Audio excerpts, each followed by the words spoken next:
A satire about these extremely politically divided times that we live in, The Hunt is finally here, almost 6 months after it was originally scheduled to be released. Did you see that article?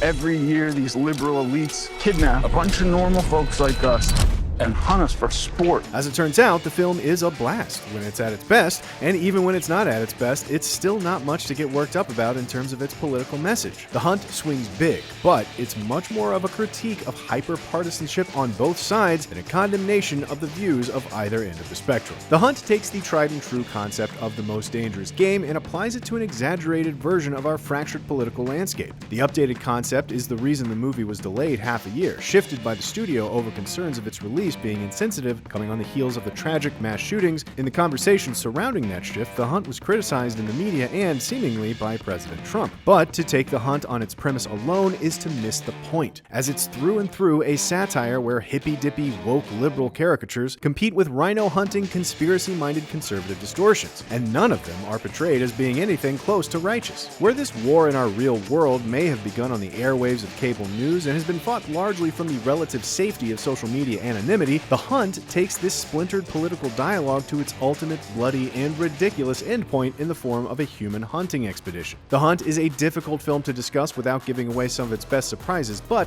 suffice to say, the first act is a hilarious, gory humdinger that jerks the viewer around, pulling the rug out from under you just when you think you're getting your bearings. The setup is simple. A bunch of normal folks, the trailer's words, not mine, all apparently of the red state variety, are spirited against their will to a remote location where they are to be hunted down by a group of liberal elites. Again, trailer's words, not mine, of course, of the blue state type. This could all very easily turn into just dumb caricatures and mindless splatter jokes, but The Hunt makes it work, in no small part due to the subdued yet kick-ass performance of Betty Gilpin in particular. Her character's quiet exhaustion and simmering anger, not just at her involvement in the hunt, but also at her lot in life, is genuinely moving. The filmmakers know how to balance the inane fun of The Hunt's crazy premise with a smart, stinging commentary about the world we live in. The film does lose its step a bit in the final showdown, where we learn that perhaps not everyone is what they at first seemed in this story. But the revelation only muddles the message. Is The Hunt telling us that we can transcend our petty and extreme viewpoints? That there's something to that whole judge not lest ye be judged thing? Or maybe it's just taking the easy way out by letting one of its characters off scot-free, separating them from the pack of irredeemable caricatures. It's almost as if the filmmakers know that in the end someone has to win the most dangerous game, and they feel obligated to give us that person in as baggage-free a state as possible. But in pulling its punches like this, the film loses its edge. And if the point is that not everyone is red or blue, and there are plenty of people just caught in the middle, The Hunt just doesn't do enough to set that up.